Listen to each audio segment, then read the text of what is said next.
বউ হয় আমার এটা, ঠিক আছে?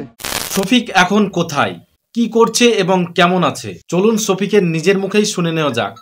এবং আমি সত্যি বলতে গেলে যেদিন থেকে ভিডিও পোস্ট করেছি আমি ঘর থেকে আমার বেড়াতে ইচ্ছা করছে না, যে আমি ভিডিও করবো আবার আপনার জন্য নতুন নতুন সেই ভিডিও করার জন্য আমি বাইরে যেতে পারছি না। কারণ যখন ভিডিও করবো 10টা মানুষ দেখবে ভিডিওটা, 10 জনের মধ্যে 5টা মানুষ খারাপ বলবে যে এই শালা সেই ছেলেটা যে এরকম ভিডিও করেছে, আর ভিডিও দেখা থেকে না দেখা তখন নিজেরই খারাপ লাগবে, মা বাবা তুলবে। তো শফিকের কথা শুনে আপনারা বুঝতেই পাচ্ছেন শফিক কেমন আছে। এইবার বলি শফিক কোথায় আছে।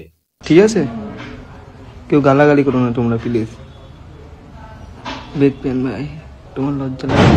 লজ্জা কিসের ভাই? তোমারই তো লজ্জা নেই না, যে তোমরা তোমাদের প্রোফাইলে পোস্ট করছো ভিডিও, যে তোমার বাবা মা দেখে ভিডিওটা। তো আপনারা দেখলেন শফিক বাড়িতে আছে। যদিও শফিক একটু চিন্তার মধ্যে থাকলেও অতটা টেনশন নেই যতটা আগে ছিল। নিজে থেকে ক্ষমা স্বীকার করেছে শফিক এবং ভুল স্বীকার করেছে এবং সে চেষ্টা করছে নিজে থেকে ভালো হওয়ার জন্য।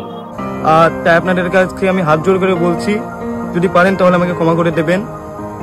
আর আমি আর কি বলবো, কিছু বলার মতন মুখে নেই আমার, কারণ আমি সব থেকে বড় ভুল করেছি ভিডিওটা করে, কারণ ভিডিও করা উচিত ছিল না আমার।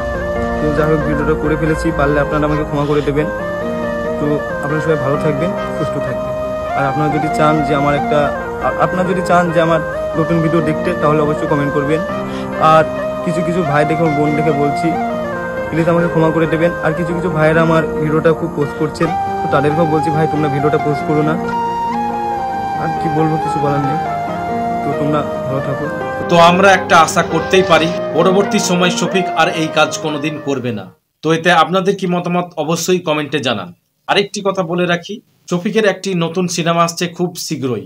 আমার একটা, যে আমি বলেছিলাম যে আমি একটা সিনেমা করবো, আমি বলেছিলাম একটা প্রোগ্রাম গিয়ে, তো সেই সিনেমার দুটো গান আমি এই মাসে শুট করতাম, তো সেটাও পারছি না শুট করতে, কারণ যখন বাইরে যাবো তখন মানুষ আমাকে খারাপ বলবে, কারণ আমি ভুল করেছি তো মানুষ খারাপ বলবে।